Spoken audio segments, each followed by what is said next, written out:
네, 오늘 본문 말씀은 로마서 11장 1절에서 12절입니다. 제가 가지고 있는 성경으로는 신약 254페이지입니다. 로마서 11장 1절에서 12절 말씀입니다. 신약 254페이지 로마서 11장 1절에서 12절 우리 다 찾으신 줄 믿고 우리 로마서 11장 1절에서 12절 교독하도록 하겠습니다. 제가 1절, 여러분 2절, 우리 서로 교독하겠습니다. 그러므로 내가 말하노니 하나님이 자기 백성을 버리셨느냐? 그럴 수 없느니라. 나도 이스라엘이니요 하나님의 씨에서 난 자요 베냐민 지파라. 하나님이 그 미리 하신 자기 백성을 버리지 아니하셨나니 너희가 성경이 엘리야를 가리켜 말한 것을 알지 못하느냐? 그가 이스라엘을 하나님께 고발하되 주여 그들이 주의 선지자들을 죽였으며 주의 제단을 헐어버렸고 나만 남았는데 내 목숨도 쳤나이다 하니 그에게 하신 대답이 무엇이냐? 내가 나를 위하여 바알에게 무릎을 꿇지 아니한 사람 7,000명을 남겨두었다 하셨으니 그런지 이와 같이 지금도 은혜로 택하심을 따라 남은 자가 있느니라. 아니 은혜로 된 것이면 행위로 말미암지 않으니 그렇지 않으면 은혜가 은혜되지 못하니라. 그런지 어떠하냐? 이스라엘이 구하는 그것을 얻지 못하고 오직 택하심을 입은 자가 얻었고 그 남은 자들은 우둔하여졌느니라. 기록된 바 하나님이 오늘까지 그들에게 혼미한 실명과 보지 못할 눈과 듣지 못할 귀를 주셨다 함과 같으니라. 또 다윗이 이르되 그들의 밥상이 올무와 덕과 거치는 것과 부엉이 되게 하셨고 그들의 눈은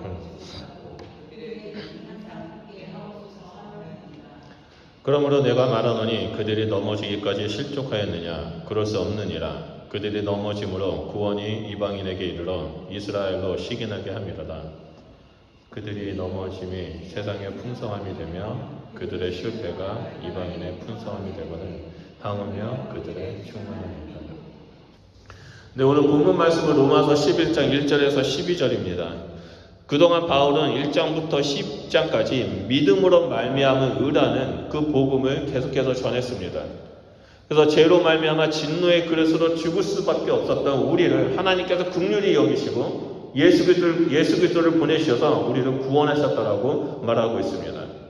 그리고 예수님을 믿고 나오는 자들은 은혜의 그릇이 되었다라고 얘기하고 있죠.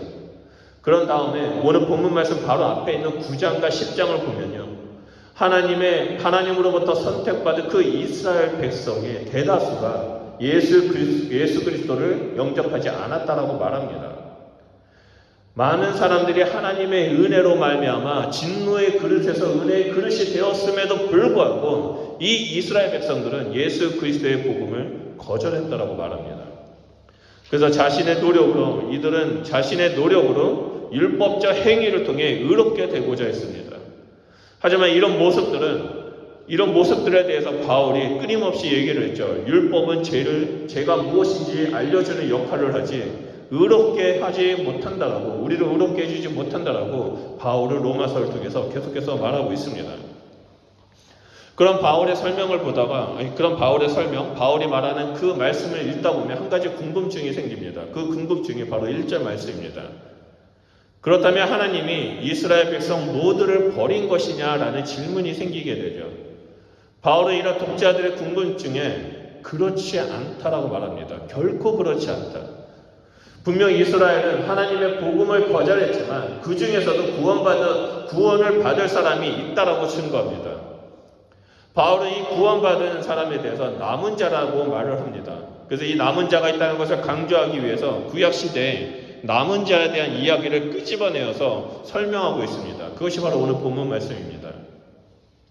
사도 바울이 말하고자 하는 이 남은 자에 대한 구약 성경의 이야기는 대표적인 걸로 하나님이 물로 심판하려고 하셨을 때 남은 자, 바로 노아 가족들이 있죠.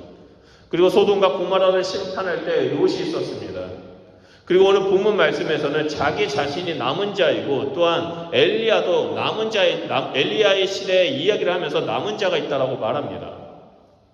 사도 바울은 이 남은 자의 이야기를 하면서 분명 이스라엘은 하나님의 복음을 거절했지만 그 중에서도 복음을 듣고 믿어 순종함으로 의롭게 된 자가 있다라고 말합니다. 사실 사도 바울은 이 남은 자에 대해서 9장 27절에 이미 말한 적이 있습니다. 9장 27절로 보면 또 이사야가 이스라엘에 관하여 외치되 이스라엘 자손들의 수가 비록 바다의 모래 같을지라도 남은 자만 구원을 받으리니라고 말합니다. 그리고 오늘 본문 말씀에서는 11장 5절에서는 남은 자는 은혜로 택하심을 받은 자라고 말합니다. 이를 볼 때 우리 역시 사도 바울 시대가 아닌 2000년이 지난 이 시대에 살고 있는 우리 역시 때가 악하고 죄가 가득한 이 세상 가운데 은혜로 택하심을 받은 남은 자임을 알 수 있습니다. 하나님은 이 남은 자를 통해서 크고 놀라운 일을 많이 행하셨습니다. 죄악이 가득한 이 땅을 물로 심판하셨을 때 남은 자인 노아와 그 가족들을 제외하고 모두 다 심판하셨죠. 그리고 이 남은 자인 노아와 가족을 통해서 새롭게 시작하셨습니다. 이스라엘이 범죄했을 때도 이사야 선지자에게 거룩한 시, 구루터기 환상을 통해서 새롭게 시작될 것에 대해서 보여주셨습니다. 그리고 오늘날 우리가 살고 있는 이 시대에 하나님은 남은 자인 우리를 통해서 새로운 역사를 이루길 원하고 계십니다. 그래서 우리 주 예수 그리스도께서 다시 오실 때 이 남은 자인 우리를 통해서 하나님은 새 하늘과 새 땅, 새 예루살렘을 이루기를 원하고 계신다는 겁니다. 우리는 이 마지막 시대에 은혜로 택하심을 받은 남은 자입니다. 그렇기 때문에 남은 자된 우리는 이 땅에서 어떻게 살아야 하는지 알아야만 합니다. 하나님께서 우리에게 주신 사명을 충성되이 감당하는 자가 되어야 합니다. 이를 위해서 오늘 본문 말씀은 크게 두 분류로 우리에게 말씀하고 있습니다. 하나님을 남은 자로서 어떻게 살아야 하는지, 남은 자가 가져야 할 사명은 무엇이고 충성되이 감당하는 것이 무엇인지를 알려주고자 오늘 본문 말씀은 우리에게 말하고 있습니다. 그 첫 번째 분류는 바로 결코 포기하지 않으시는 하나님의 신실한 사랑을 알아야 한다는 겁니다. 우리 다 같이 1절 상반절 말씀을 보도록 하겠습니다. 그러나 내가 말하노니 하나님이 자기 백성을 버리셨느냐? 그럴 수 없느니라. 결코 그럴 수 없느니라. 말씀을 보면 하나님은 자기 백성을 절대 버리지 않았다라고 말합니다. 이 말씀에는요, 하나님의 놀라운 성품이 신실하심과 사랑이 그 내면에 숨겨져 있습니다. 먼저 하나님의 신실하심은 신의 광야에서 이스라엘 백성과 맺은 언약을 하나님은 결코 잊지 않으시고 지키셨다는 겁니다. 이스라엘 백성이 끊임없이 하나님 앞에 반역을 하고 그 언약을 어기고 하나님의 뒤통수를 치고 하나님을 욕하고 모욕했지만 하나님은 단 한 번도 이스라엘 백성을 실망시킨 적이 없습니다. 하나님은 신실하게 그 언약을 지키셨습니다. 하나님께서는 충분히 이스라엘과의 그 언약을 깰 수 있었습니다. 무효화시킬 수 있었습니다. 왜냐하면 이스라엘 백성들이 먼저 하나님과의 언약을 깨버렸기 때문입니다. 하지만 하나님은 결코 그렇게 하지 않으셨습니다. 왜 그렇습니까? 우리를 위해서 자신의 하나밖에 없는 그 독생자 아들 예수 그리스도를 내어주실 만큼 우리를 너무나 사랑하셨기 때문에 하나님은 상처를 받고 하나님은 모욕을 당하고 조롱을 당한다 할지라도 이스라엘 백성이 그 언약을 깨트린다 할지라도 하나님은 끝까지 신실하시게 당신의 사랑을 우리에게 보여주신 것입니다. 바울은 이 하나님의 신실하신 사랑을 바탕으로 이스라엘을 결코 버리지 않으셨다라고 말하면서 그 증거를 세 종류의 남은 자로 얘기합니다. 그 첫 번째 증거가 남은 자는 바로 바울 자기 자신이라는 겁니다.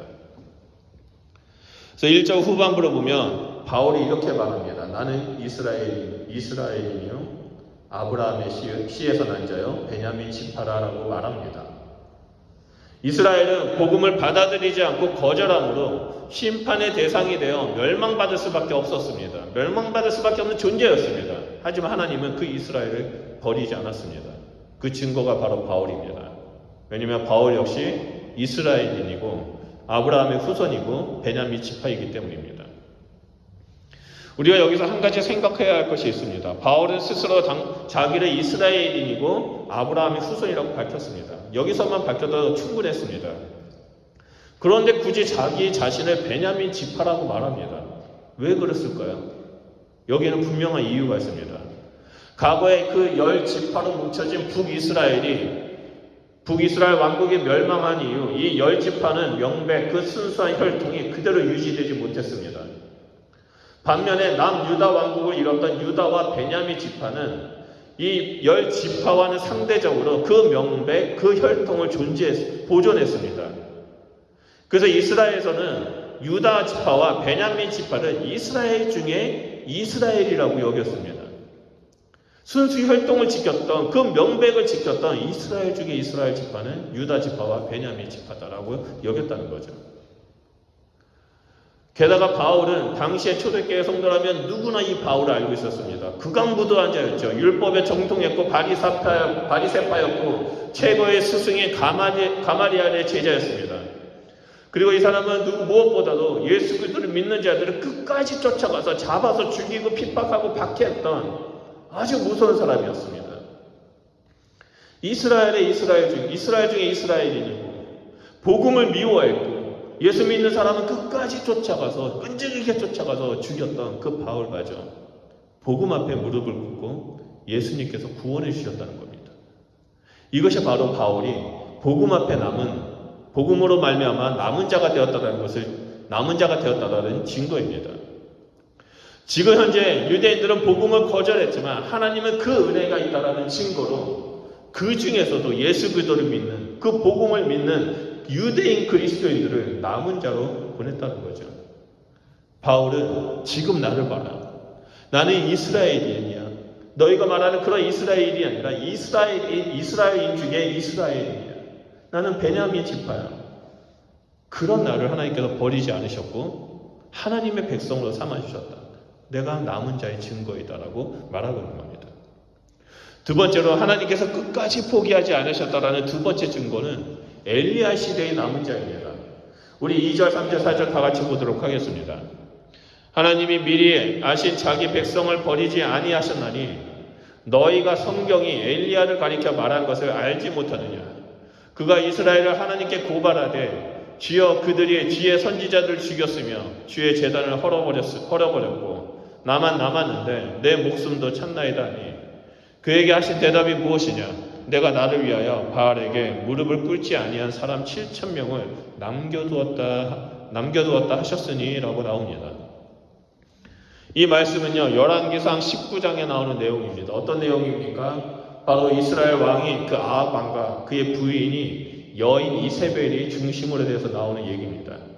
이 이세벨은 각종 우상들, 특히 바알과 아세라를 데리고 와서 온 백성들이, 온 이스라엘 민족들이 하나님을 버리고 바알과 아세라를 섬길 수 있도록 우상 숭배의 근거지가 되도록 만들어버렸습니다.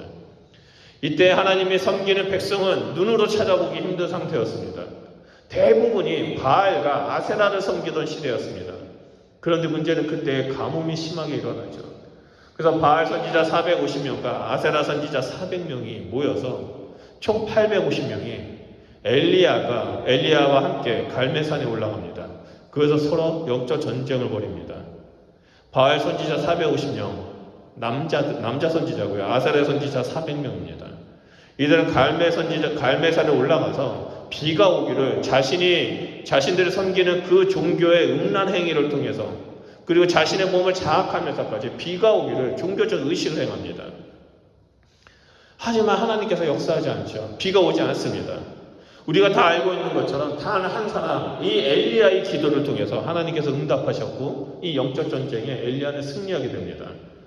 결국 그 자리에 있었던 많은 사람들이 하나님이 참된 신이라는 것을 알게 됐고 보게 되고 그들이 이 850명의 거짓 선지자들을 데려가서 죽여버립니다. 그리고 하나님만을 따르겠다고 외칩니다. 이 사실을 알게 된 그 이사벨은 분노하게 되죠. 자신들이 믿고 있는, 자신들이 신뢰하고 있는 그 선지자 850명을 죽였다는 말에 분노하기 시작합니다. 그리고 엘리야에게 복수하고자 하는 마음이 생깁니다. 그래서 엘리야를 죽이려고 시도하죠. 이 사실을 알게 된 엘리야는 호렙산까지 도망을 칩니다. 그래서 중간에 가시덩굴에 머리를 넣고 하나님 저를 죽여주십시오. 그런 기도까지 하고. 그래서 끝까지 호렙산에 가서 그 굴에 들어가서 하나님께 기도하기 시작합니다. 그리고 그 내용이 바로 오늘 읽었던 3절 말씀입니다. 주여 그들이 주의 선지자들 죽였으며 주의 제단을 헐어버렸고 나만 남았는데 내 목숨을 찾나이다라고 말합니다. 두려움에 떨린, 두려움 속에 있는 엘리야의 기도입니다. 그러자 하나님께서 엘리야에게 이렇게 말씀하시죠. 내가 나를 위하여 바알의 무릎을 꿇지 아니한 사람 7,000명을 남겨두었다라고 대답합니다. 말씀하십니다. 바울은 엘리야의 이야기를 통해서 하나님은 결코 이스라엘을 버리지 않으셨다고 말합니다. 그 이유는 하나님은 신실하시고 사랑을 주셨기 때문이죠. 엘리야는 자기 혼자만 남았기에 하나님이 버리셨다라고 생각했지만 하나님은 오히려 바알에게 무릎을 꿇지 않았던 거룩한 백성 7,000명이 있다라고 말하는 것입니다. 이런 남은 자의 이야기는요, 그 시대에만 있었던 것이 아니라 현대 시대에도 있습니다.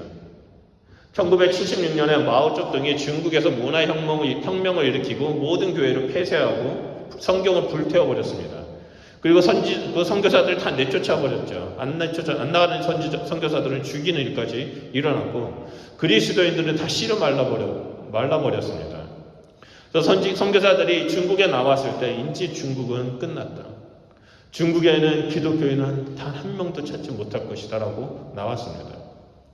그런데 1980년대 후반에 들어서 중국이 개방을 하고 나서 선교사들이 다시 한번 중국에 들어가 보니까 무려 이 성도들이 1억 명 이상의 성도들이 그 안에 숨어 있다는 것을 보게 됩니다.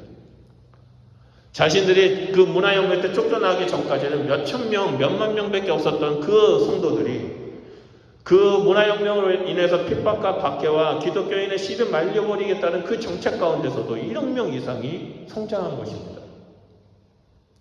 하나님께서 그 남은 자를 통해서 중국 가운데 부흥을 일으키신 것이죠.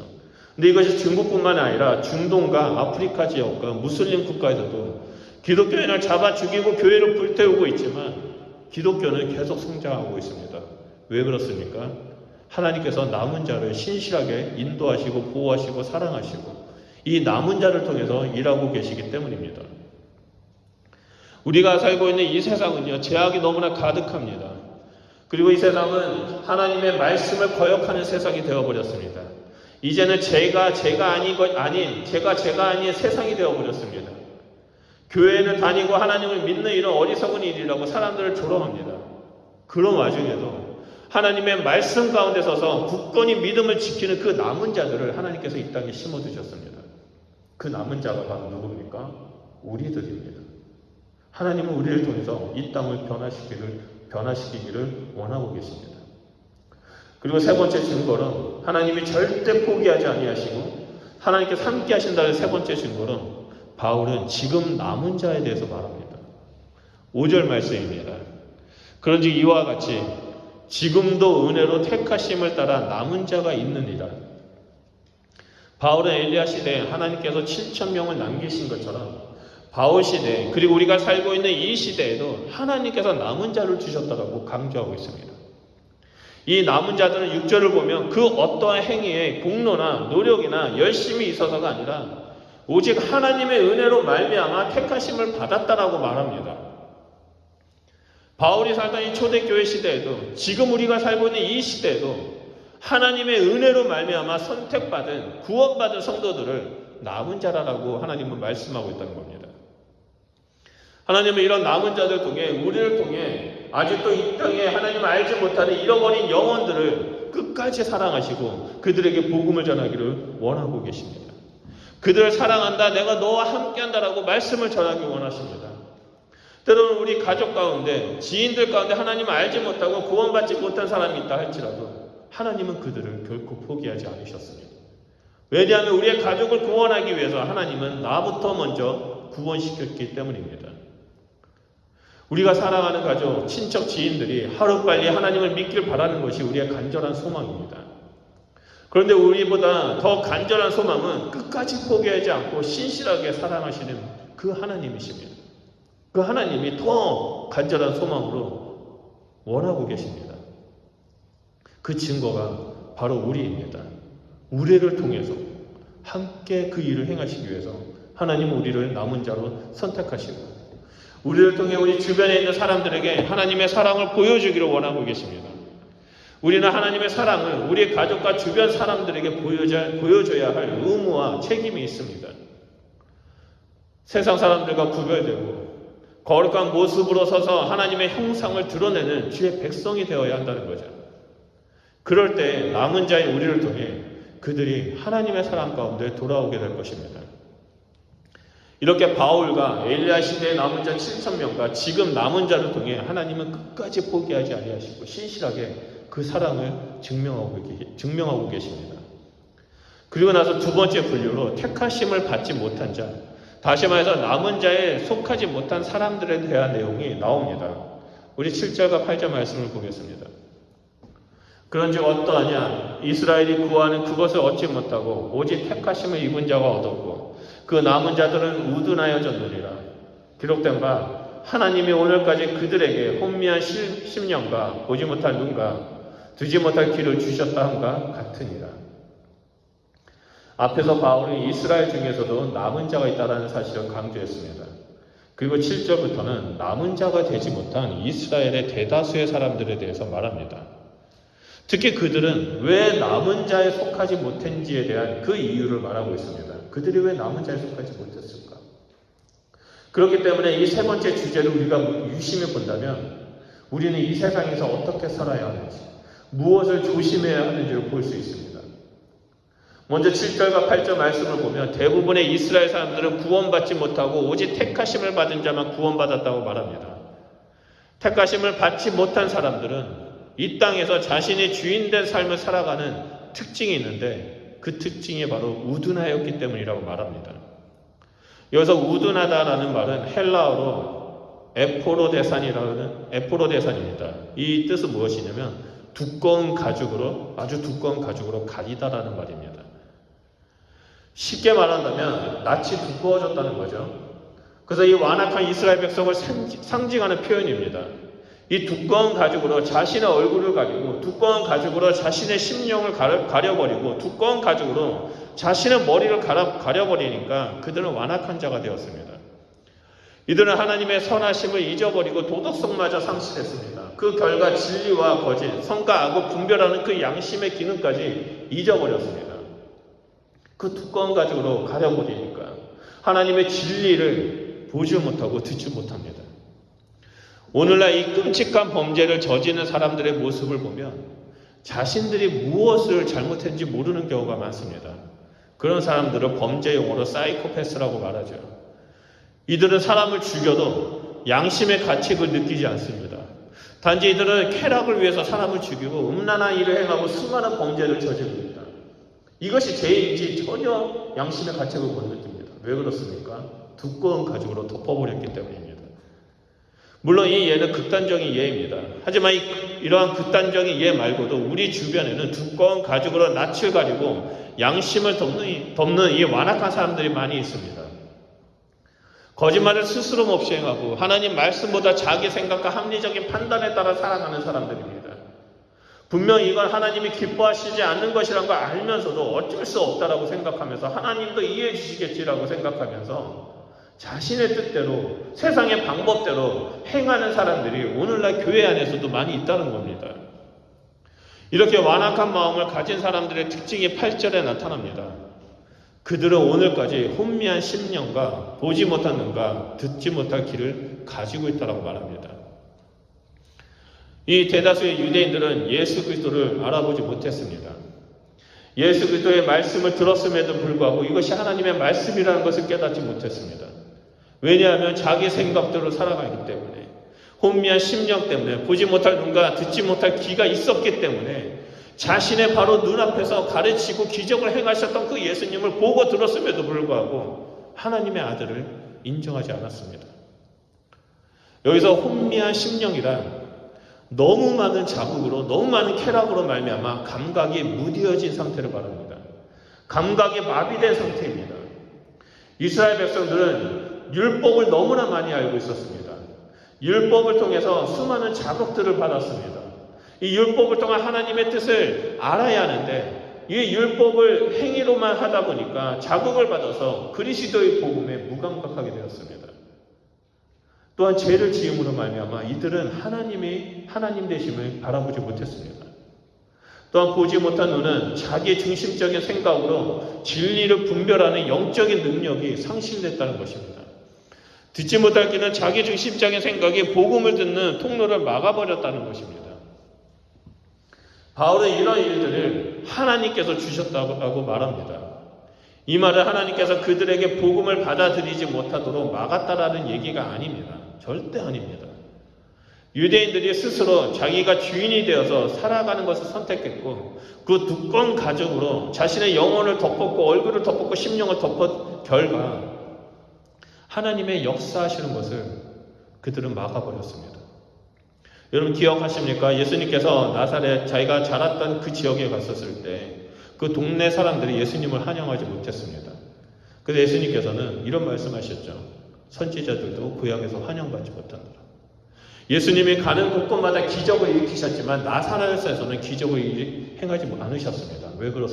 왜 그렇습니까? 그들이 믿지 않았기 때문이죠. 기적은 믿음으로 말미암아 나타나는데 그런 것처럼 이스라엘 백성들은 자신이 주인된 삶을 살아가고 모든 것을 다 가로막으니까 하나님께서 역사하시는 것을 막아버렸다는 것입니다. 결국 그들은 자신을 위해서 세운 기준으로 말미암아 구원받지 못했고 진노의 심판의 대상이 되었습니다. 바울은 이에 대해서 9절과 10절에 다윗의 기도를 가지고 설명합니다. 그들의 밥상이 올무와 덫과 거치는 것과 보응이 되게 하시옵고 그들의 눈을 흐려보지 못하고 그들의 등은 항상 굽게 하소서. 그들이 주장하는 것들이 올무가 되었고 덫이 되었고 거치는 것이 되었고 보응이 되었다고 말합니다. 그들이 율법을 행위로만 나타내려고 했던 것들이 눈은 흐리게 만들고 등은 항상 굳게 했다라고 말하는 거죠. 우리는 이 이스라엘의 이 우둔한 마음, 완악한 마음을 경계해야만 합니다. 하나님을 향한 우리의 심령과 눈과 귀를 두꺼운 가죽으로 덮는 것을 우리는 경계해야만 합니다. 조심해야 합니다. 이 두꺼운 가죽은 어떤 사람에게는 이 세상에서의 성공을 위한 명예이고 어떤 사람에게는 물질이 될 수 있습니다. 또 어떤 사람에게는 자녀보다 두꺼운 가죽이 되어 하나님보다 더 사랑하는 자녀를 하나님보다 더 사랑하는 그 우상으로 만들 수도 있습니다. 그리고 무엇보다도 이 두꺼운 가죽은 내 자신, 내 생각, 내 기준이 되어 모든 것을 판단하고 결정하고 살아가는 것을 말합니다. 그래서 결국엔 이 완악한 마음, 우둔한 마음, 이 두꺼운 가죽으로 덮어버림으로 말미암아 내가 이것이 진리이고 이렇게 사는 것이 맞다라고 했던 모든 것들이 올무가 되고 덫이 되고 넘어지게 되고 실족하게 될 수 있다는 겁니다. 우리는 이러한 것들을 경계해야만 합니다. 그러기 위해서는 날마다 하나님 앞에 엎드려 기도하며 하나님 저는 아무 존재도 아닙니다. 하나님 말씀으로 저를 계시하여 주십시오. 내가 온전한 길로 걸어가게 해주십시오라고 기도해야 한다는 거죠. 성령 하나님 저의 삶 가운데 충만하게 임하여 주셔서 성령님께서 계시해 주시고 인도하신 대로 따라가게 하시고 하나님이 주인된 삶을 살아가는 자가 되게 해주십시오. 내가 주인된 것을 내려놓고 예수 그리스도를 주인으로 삼고 살아가는 자가 되길 원합니다. 하나님 내 생각대로 사는 자가 되지 않게 해주십시오. 하나님보다 더 사랑하는 것이 있다면 성령 하나님 계시하여 주셔서 말씀하여 주셔서 그것들을 주님 앞에 내려놓는 자가 되게 해주십시오. 이 세상에서 명예를 따라가는 자가 아니라 물질을 따라가는 자가 되는 것이 아니라 하나님을 따르는 자가 되게 해주십시오. 내 생각이 중요한 것이 아니라 하나님 말씀이 중요합니다라고 나아가는 자가 되게 해주십시오라고 우리는 기도해야 한다는 거죠. 이것이 바로 선택받은 남은 자의 삶입니다. 우리가 내 생각, 내 뜻대로 사는 것이 아니라 하나님 말씀대로 살려고 노력하고 거룩함 가운데 머문다면 우리의 삶을 통해서 우리 주변에 있는 자들이 주님 앞에 돌아오게 된다는 것을 오늘 말씀을 통해서 볼 수 있습니다. 우리 모두는 하나님의 선택받은 자입니다. 우리 모두는 이 시대에 하나님으로부터 선택받고 이 시대에 하나님의 형상을 드러내는 그 남은 자입니다. 우리는 성령으로 말미암아 복된 심령과 눈과 귀를 소유했고 하나님의 얼굴을 보는 자가 되었습니다. 그런 우리가 이 세상에 무엇을 잡고 살아야 할까요? 오직 하나님만을 붙잡으면서 사랑하는 자가 되어야만 합니다. 그러므로 우리 모두는 하루하루를 살아갈 때 하나님만을 붙잡고 예수 그리스도와 함께 동행하는 주의 백성이 되시길 바랍니다. 성령님이 내 삶의 주인이 되십니다. 성령님만이 내 삶을 인도하실 분입니다. 성령님 내 삶 가운데 함께하여 주십시오라고 우리 날마다 기도하며 나아가야만 합니다. 우리 이 시간에 말씀을 기억하면서 기도했으면 좋겠습니다. 이 시간 남은 자로 우리를 불러주신 하나님 앞에 감사하며 기도했으면 좋겠습니다.